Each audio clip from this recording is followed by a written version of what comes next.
안녕하세요. 네.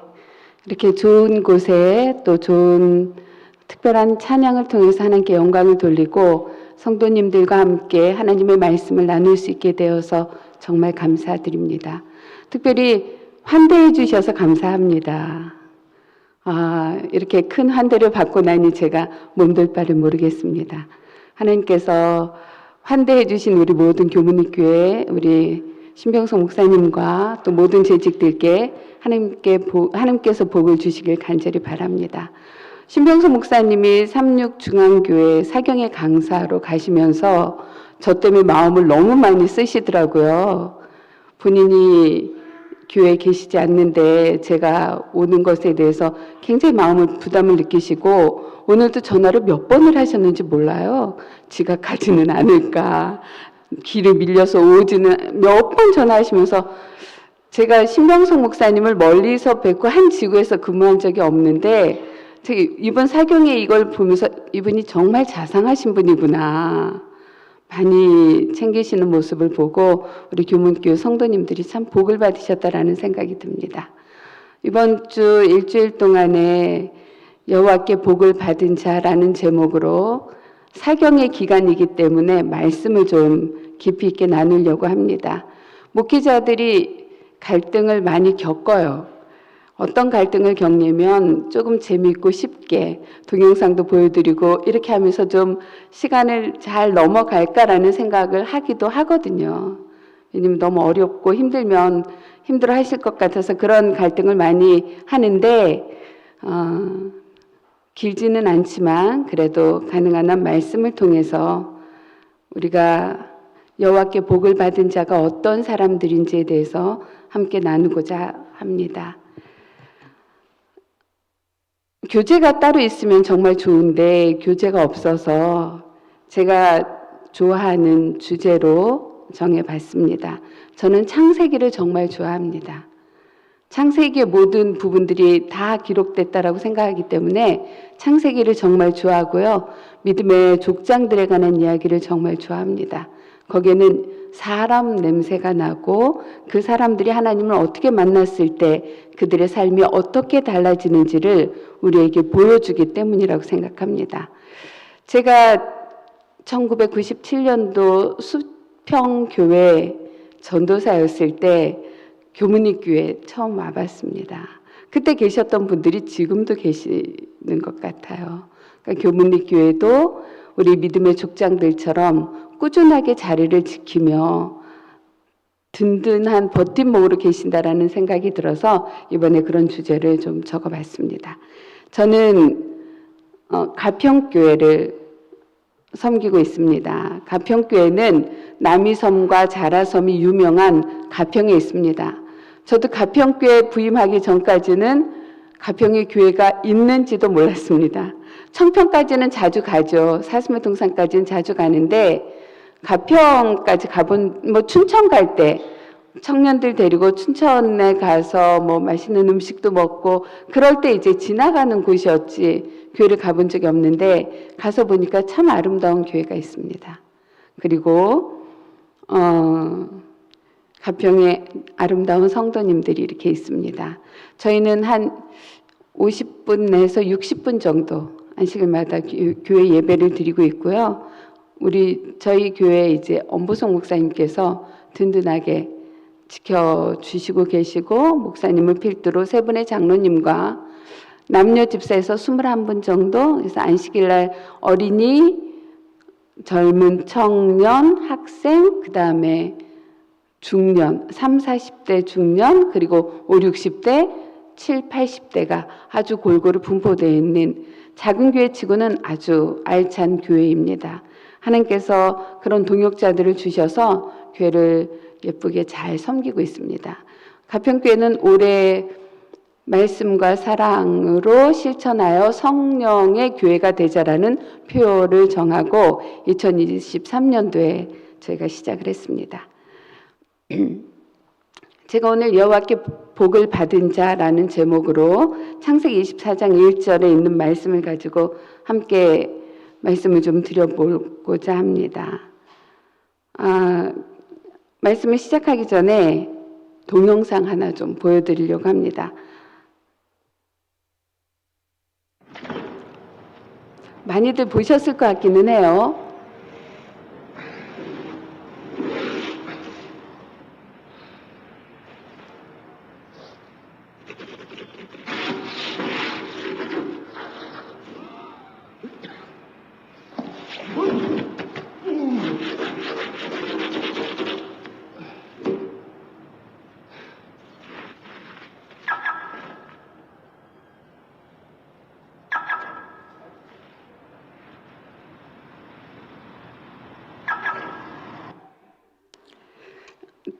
저희가 며칠 전에 눈이 엄청 많이 왔죠. 가평에도 눈이 정말 많이 왔습니다. 아침에 눈 치우러 내려왔더니 장로님들이 오셔서 다 치우고 가셔서 몸둘 바를 몰랐는데, 이렇게 눈이 많이 왔을 때 이 사람은 정말 열심히 성실하게 일찍 나와서 지각하지 않기 위해서, 출근하기 위해서 모든 걸 다 서둘러서 잘했어요. 성실하고 열심히 정말 잘했습니다. 그러나 그는 일찍 출근하기도 어렵고, 그가 아침에 한 모든 노력이 일을 2번 하게 되는 그런 실수를 저지르고 말았어요. 이유가 뭘까요? 이분의 잘못한 게 뭐죠? 네, 우선순위가, 인생에도 그렇고 삶에는 우선순위가 있는데 우선순위를 잘못하신 거예요. 이분이 일찍 일어났어요. 성실해요. 춥지만 열심히 깨끗하게 해서 출근하려고 했지만 우선순위를 놓쳤을 때, 크게 잘못되진 않았지만 작은 일이니까, 그러나 그가 원하고자 하는 것들을 제대로 얻지 못한 경우들이 있습니다. 요즘 기업들 사이에서는 6초의 전쟁이 벌어진다고 조선일보가 한번 보도한 적이 있어요. 기업들의 6초 전쟁. 이게 뭐냐면, 왜 6초냐면 사람들이 자극적이고 빠른 것을 좋아하다 보니 광고도 예전에는 30초, 30초에서 줄어서 15초, 이제는 6초라는 짧은 시간 안에 승부를 내야 된다는 것입니다. 6초 안에 승부를 내지 못하면 그 광고는 사람들한테 주목도 받지 못하고 이미 졌다라는 것이에요. 여러분, 금붕어를 이제 집중력을 조사해 봤더니 금붕어의 집중력이 몇 초인 줄 아세요? 금붕어의 집중력이 몇 초일까요? 네? 잘 안 들려요. 누가 크게 정답이 나온 것 같기도 해요. 3초? 장로님, 3초보단 길어요. 금붕어가 아침에 일어나서 어항에 있는 금붕어를 사람이 가면 아침에 밥 주는 줄 알고 쫓아다녀요. 저희 교회 성도님이 금붕어를 2분이나 키우셔서 방문을 가면 제가 옆에 가면 쫓아다닙니다. 근데 그 쫓아다니면서 집중하는 그 시간은 평균 9초예요. 금붕어가 집중하는 시간은 9초입니다. 그런데 2012년 한 다국적 언론사가 18살에서 45살 성인들의 집중력 지속 시간을 조사했어요. 몇 초가 나왔을까요? 몇 초가 나왔을까요? 네? 9초? 잘 안 들려요. 마스크 벗고. 6초. 6초보다는 조금 길어요. 8초랍니다. 금붕어보다도 짧아요. 성인들의 집중료가 9초인데 앞에 뭐 1초, 뒤에 1초 해가지고서는 6초의 시간 안에 다 보여주지 못하면 성인들의 마음을 사로잡을 수가 없는 것이. 그래서 돈 벌기 위해서, 사람들의 마음을 얻기 위해서 기업들이 조금 더 빠른 자극, 조금 더 빠른 광고, 빠른 대안에 사람들을 노출시키는 것입니다. 그래서 그 사람들의 주머니에서 돈을 가져가야 되니까.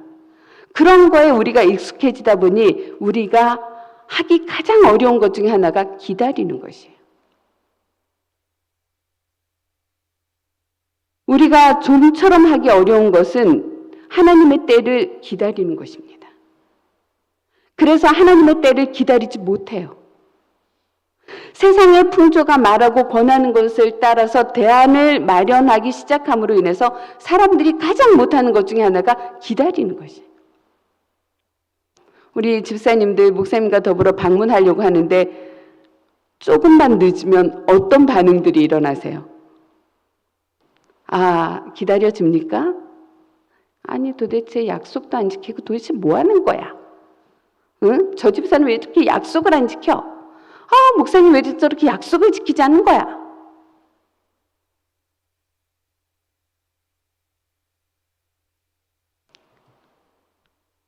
성취보다 우리에게 중요한 건 기다림입니다.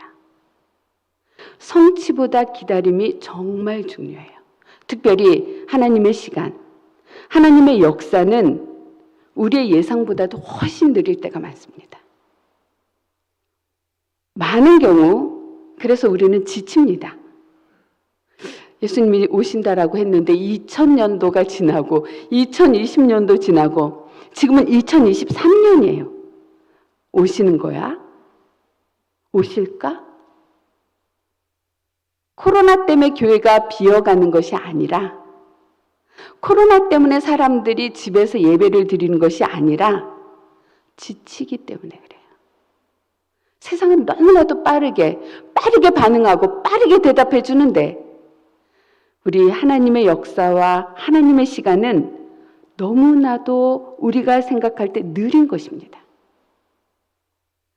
하나님의 역사를 성취하기 위해서 우리는 반드시 어떤 시간을 통과해야 되냐면 기다림의 시간을 통과해야 돼요.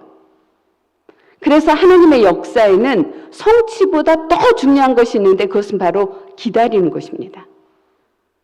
이 기다림의 시간을 통해서 우리가 깨닫는 사실이 있는데요. 그것이 바로 무엇인가 하면 내 힘과 내 계산으로 할 수 있는 게 없구나라는 것이에요.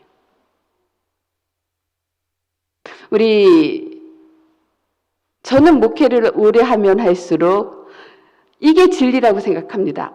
내 힘과 내 뜻대로 되는 것이 하나도 없구나. 예전에는 내 힘과 내 뜻대로 되지 않을 때 엄청 짜증이 났어요. 엄청 화가 나고 엄청 속상하고, 그래서 장로님들과 집사님들한테 무진장 야단도 치고 목회자라는 직분을 이용해서 저보다 연세도 많으시고 경륜도 많고 함에도 불구하고 엄청나게 야단을 치고 설교 시간에 엄청난 설교를 해댔습니다. 우리 최 장로님이 저보고 왕성한 활동을 정말 왕성하게 야단쳤어요. 근데 목회를 하면 할수록, 시간이 지나면 지날수록, 기다림의 시간을 통과하면 할수록 성경에 있는 노독들과 더불어서 제가 깨닫게 되는 건 내 힘과 내 계산으로 할 수 있는 게 없구나라는 것이에요. 이 기다림의 시간은 내 힘과 내 가능성은 완전히 죽고 내 안에 계신 주님께서 다시 사시는 시간이에요. 그래서 갈라디아서 2장 20절에 나는 십자가에 죽고 내 안에 그리스도가 다시 사신다라고 사도 바울이 했는지도 몰라요. 사도 바울도 얼마나 열성적이었어요. 얼마나 불도저 같은 삶을 살았습니까? 사도 바울도 자식도 없었어요. 부인도 돌보는 시간이 없었어요. 그의 머릿속에는 오로지 목회밖에 없었고 선교밖에 없었고 주님이 곧 오시는데, 정말 사도 바울은 예수님이 바로 오실 줄 알았어요. 정말로 내 신앙을 가지고 표대를 향하여 달려갈 길을 달려간 것입니다. 그러면서 그가 결국 배운 건 내가 죽고 내 안에 계신 그리스도가 다시 사시는 거구나 라고 하는 것입니다. 그래서 오늘날 하나님의 가능성, 하나님의 역사를 경험하고 응답받는 게 점점 더 어려워져요. 왜요? 기다리다가 너무 빨리 지쳐요. 정말 지칩니다. 컵라면에 물 붓고도 기다리지 못해서 젖는 게, 즉석식품에 익숙해진 우리들은 하나님의 역사를 경험하고 응답받는 것을 못 기다려요. 지쳐해요. 조금 기다리다 응답이 없으면 내가 먼저 나서서 내 방법을 찾습니다. 대안을 마련하고, 어떻게 해서든지 대안을 마련하고 내 방법을 찾고 내 길을 찾다 보면 내 인생이 더 꼬이게 되고 일이 더 복잡하게 되고, 그 즉시는 뭔가 되는 것처럼 보이지만 인생이 꼬이게 되는 경험들이 많고 힘들어지는 것입니다. 교회를 나가도, 예배를 드려도 일은 일대로 안 풀리고, 일은 더 꼬여지고, 인생은 더 힘들어지고, 교회 나오는 이유가 없어요. 교회 왜 가는지 모르겠어요. 그렇게 생각해요. 그러다 보니 코로나도 오고 이것저것 교회 가기 싫은 것입니다. 이런 시대 때 하나님께서 창세기 24장 1절에 이런 표현을 쓰세요. 아브라함이 나이가 많아 늙었고 여호와께서 그에게 범사의 복을 주셨더라. 점점 우리가 자신감을 잃어가죠. 제가 1999년도 동부교회 목회 부목이었습니다. 1999년 12월 31일이 되고 2000년이 됐을 때 Y2K라고 해서 난리가 난 적이 있었어요. 뭐 지구가 어떻게 되니, 컴퓨터 때문에 문제가 생기느니. 근데 2000년 첫 안식일 날 제가 교과 합반을 했어요. 사람들이 2000년 되면 예수님이 다 오실 줄 알았어요. 2000년 첫 안식일 날 나가서 교과 합반을 하려니 엄청 마음이 부담이 되는 것입니다. 아니, 사람들이 다 2000년 되면 예수님이 오실 줄 알았는데, Y2K에서 세상이 어떻게 될 줄 알았는데, 그때 그 기억이 정말 생생합니다. 예수님이 왜 안 오셨을까? 점점 우리가 자신감을 잃어가고 있습니다. 하나님을 믿는 사람들, 성도들의 자신감이 점점 줄어들고 있어요. 젊은이들은 모든 것을 포기한 M4 세대라고 스스로 그렇게 표현해요. 우리는 M4 세대야. 삶의 의지를 잃어가고 있습니다.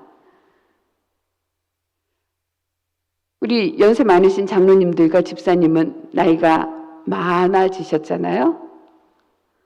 예전에 정말 신앙생활 열심히 했었는데 내가 이렇게 나이를 먹도록 주님은 오시지 않고, 나는 기운이 빠지고 옛날 같지 않으니까 안 행복하고 안 즐겁고 낙이 없고 자신감을 잃어요. 창세기 24장 1절의 말씀은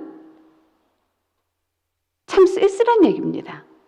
아브라함이 나이가 많아 늙었고, 이 표현 속에는 굉장히 쓸쓸함이 담겨요. 저도 이제 4년 지나면 은퇴를 합니다. 여자는 안수를 안 받았기 때문에 63세 은퇴를 해요. 나이가 공개가 되는 건가요? 참 쓸쓸해져. 이번 총회를 참석하고 다음 총회가 이제 저의 은퇴하는 마지막 총회인데 참 쓸쓸해지는 것 같아요. 가평교회 한 장로님이 올해 7순이세요. 제가 저희 집사님들한테, 수석 집사님한테 전화를 해서 교회 감독이 7순이신데 그냥 그럴 수 없지 않냐, 음식을 좀 잘 장만했으면 좋겠다. 그때 우리 수석 집사님 저보고, 목사님 내전에 환갑이잖아요. 그것 때문에 지금 미리 선수 치는 거 아니에요? 이렇게 얘기하시는 거예요. 그 순간 제가 내가 환갑이야? 전 제가 환갑이라는 생각을 전혀 못하고 있어요. 제가 우리 강 장로님을 만났을 때가 20대 후반 30대 초반이었어요. 수평교에서. 근데 제가 환갑이랍니다, 내년에. 저도 모르는 저의 환갑을 우리 수석 집사님이 가르쳐 주신 거예요. 참 쓸쓸합니다.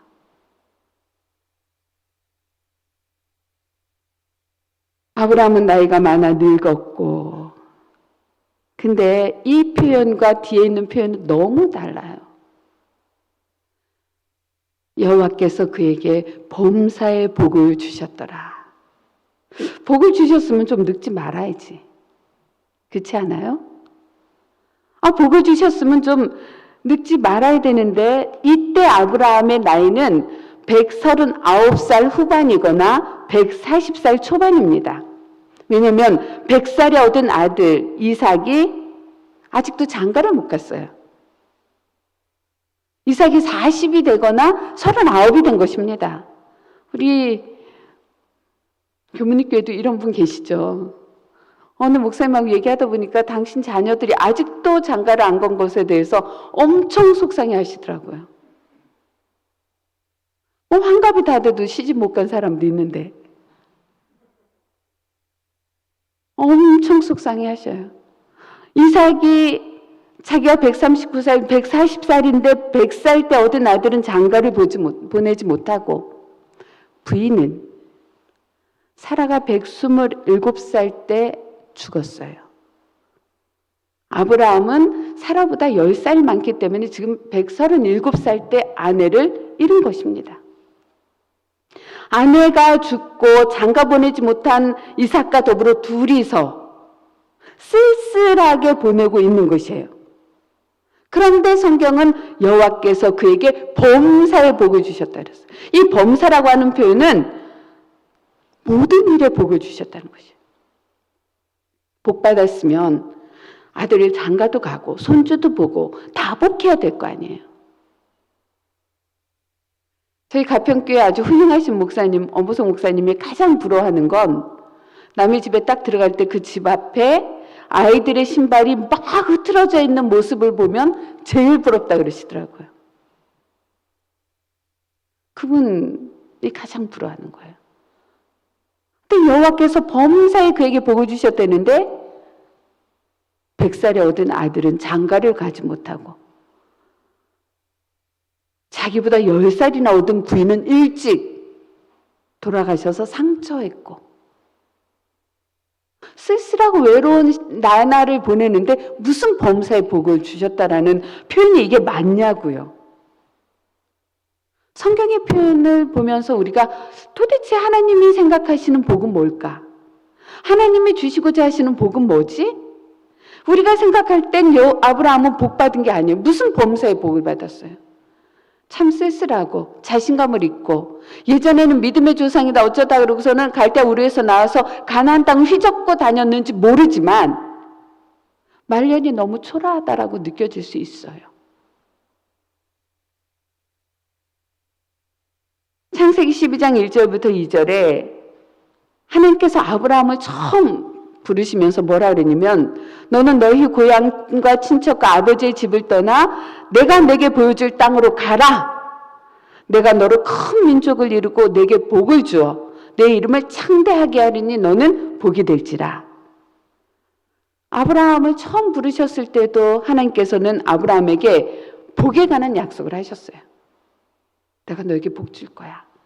너는 복 받고, 너는 복을 받을 뿐만 아니라 너는 복이 되고, 너 때문에 세상 모든 사람들이 복을 받을 거야. 아브라함이 하란을 떠날 때 나이가 75세였습니다. 64, 5년이 지났어요. 아브라함이 하란을 떠날 때는 사라도 있었고 룻도 있었고 여러 가족이 있었는데, 지금은 사라도 없어지고 룻도 없어지고 롯도 없어지고 지금은 이삭만 달랑 있는 것입니다. 무슨 복을 받았다는 걸까요? 성경이 어떻게 이렇게 표현할 수 있을까요? 아브라함이 나이가 많아 늙었고 여호와께서 그에게 범사의 복을 주셨더라. 우리가 여기서 한 가지 깨닫는 것이 있습니다. 세상에서 말하는 부귀영화가 복이라면, 세상에서 말하는 부귀영화를 누리는 것이 복이라면, 지금 아브라함의 때 가장 복받은 사람은 애굽왕일 것이에요. 지금 가장 복받는 사람은 가나안 땅에서 떵떵거리고 살고 있던 왕이나 귀족들이 복 있는 자라고 할 것입니다. 그러나 성경은 그들이 복이 있다라고 말씀하지 않으시고 아브라함이 범사의 복을 받은 자라고 말하고 있습니다. 아브라함이 받은 복은 도대체 뭘까요? 아브라함이 받은 복은 어떤 복일까요? 하나님이 주시고자 하시는 복과 우리가 받고자 하는 복이 달라요, 여러분. 다릅니다. 여러분이 원하는 복과 하나님이 주시고자 하시는 복은 너무나도 달라요. 그 복에 관해서 여러분이 생각해 보지 않으면 이 교회 와서 앉아 있는 것이 헛수고일지도 모르겠어요. 오래 못 버티셔요. 기다림의 시간을 통과하기가 정말 어렵습니다. 이번 사경의 기간 동안에 하나님이 주시고자 하시는 복이 무엇인지, 그 복을 어떻게 우리가 받아 누리고 살아야 되는지, 그래서 140살이나 된 아브라함이 범사의 복을 받고 기죽지 않고 자기 정체성이 흔들리지 않고 얼마나 당당하게 살아가는지를 여러분과 제가 경험하고 배웠으면 좋겠습니다. 그래서 훨씬 더 씩씩하고 즐겁고 행복하게 주님의 재림을 기다리고 하나님의 나라를 기다리는 여러분과 제가 됐으면 좋겠습니다. 코로나하고 전혀 상관없이, 어떤 외부적인 환경과 전혀 상관없이 하나님 앞에 나오는 것들을 즐거이 하는 여러분과 제가 되기를 간절히 바랍니다. 어쨌든 아브라함은 100살에 얻은 아들을 장가 보내지 못했고, 부인 사라는 아브라함이 137세 때 세상을 떠났고, 그래서 한 가지 숙제가 생겼어요. 아브라함이 이제 걱정이 되는 것입니다. 내가 죽기 전에 해야 될 것이 있는데, 내가 죽기 전에 반드시 해야 될 것이 있는데, 그것은 바로 100살에 얻은 이삭을 장가 보내는 것입니다. 이게 아브라함에게 가장 큰 숙제예요. 시급하고 아주 조급한 일입니다. 서둘러야 해요. 어떻게 해서든지 웬만하면 시켜야 합니다. 그래서 아브라함이 결단을 내려요. 자기 집안의 모든 소유를 맡은 종을 부릅니다. 종을 불러서 아브라함이 이렇게 얘기해요. 내 허벅지 밑에 손을 넣어. 내 허벅지 밑에 손을 넣어. 이게 도대체 무슨 표현인가? 이 늙은 종이라고 표현되어 있는데, 이 늙은 종은 나이를 많이 먹은 늙은 종이 아니라 집안 일을 총괄해서 관리하는 사람입니다. 엘렌 지 화이트 부인은 이 늙은 종이 다맥색의 엘리에셀이라고 표현을 해요. 아들이 없을 때 하나님 앞에 아브라함이 나한테 이 다맥색 엘리에셀이 있으니까 그 엘리에셀이나 좀 잘하고 그가 내 후계자가 됐으면 좋겠습니다라고 했던 그 엘리에셀이라고 이야기를 합니다. 이 오랜 세월 아브라함과 같이 했기 때문에 이 아브라함의 마음을 누구보다도 잘 아는 것이에요. 그래서 이 종을 택합니다. 그리고 아브라함은 이삭의 혼인에 대한 전권을 위임합니다. 근데 위임하면서 허벅지 밑에 손을 넣으라 그래요. 이런 사진입니다. 아브라함의 허벅지 밑에 옷 속으로 손을 쑥 집어넣지 않습니까? 도대체 이게 무슨 뜻인가? 허벅지가 무엇인가? 왜 허벅지인가? 아브라함 당시 맹세하는 사람이 상대방의 허벅지 밑에 손을 넣는다는 건, 그러니까 허벅지 이렇게 해서 사타구니라는데 거기에 손을 넣는다는 것은 절대적인 복종을 상징하는 것이에요. 내가 당신한테 절대적으로 복종하겠습니다. 당신만에게 복종하는 것이 아니라 당신의 씨를 통해서 태어난 자녀들에게도 내가 절대적으로 복종하겠습니다라는 뜻이에요. 당신과 당신의 후손들에게 절대적으로 복종하겠습니다. 즉 아브라함과 아브라함의 후손 이삭과 이삭의 자녀들, 그 자녀들에게까지 내가 복종하겠습니다라고 하는 것이에요. 정말 충성스러운 종이죠. 기쁨으로 그렇게 맹세하는 것입니다. 우리는 하나님의 종들이에요, 여러분.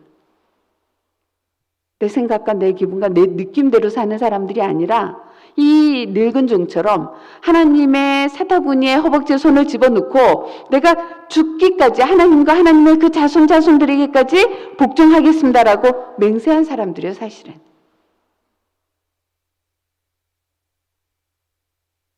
아브라함은 이삭의 결혼에 대해서 늙은 종에게 위임하면서 조건을 제시해요.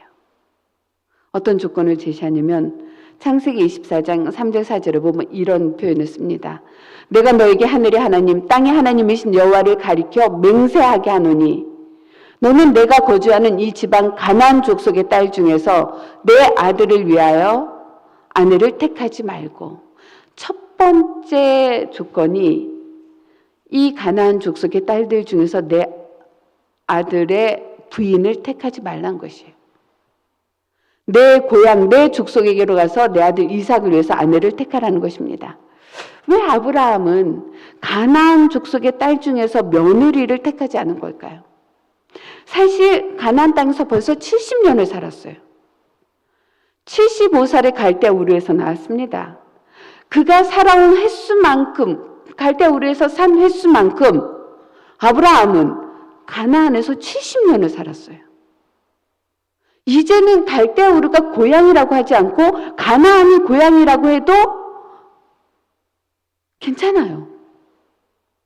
저는 태어나기를 저희 아버지가 부산에서 태어나게 하셨어요. 태어나자마자 바로 옮겼어요. 부산에 대한 기억은 하나도 없습니다. 어릴 때. 저희 고향은 어디냐라고 물으면 제가 이렇게 얘기해요. 서울이에요. 전 서울에서 자랐어요. 태어나긴 부산에서 태어났지만 저는 서울 태생이라고 생각해요. 왜? 여기서 아주 오래오래 살았기 때문에. 서울은 어디든지 다 찾을 수 있고 다 갈 수 있고 길도 아주 빠삭합니다. 아브라함은 갈대아우르에서 75년을 살았지만 가나안에서 산 세월이 70년째예요. 거기에 유지가 됐습니다. 유지가 되고 앞으로 더 남은 평생을 평안하고 행복하고 안전하게 살려면 가나안 땅에 있는 유력 실세들이나 귀족들과 사돈관계를 맺는 것이 훨씬 현실적이지 않아요? 훨씬 더 잘 살 수 있지 않습니까? 그런데 왜 굳이 가나안 족속들과 혼인관계를 맺지 말라고 했는지 너무 궁금하죠? 내일 이 시간에 하도록 하겠습니다. 아브라함이 범사의 복을 받았다고 했지만 아브라함은 아내를 장사 지낼 때, 아브라함이 가나안 땅에 70년을 살았지만 정작 아브라함이 사라를 장사 지낼 때 땅 한 평이 없어서 장사 지낼 무덤 한 평이 없었습니다.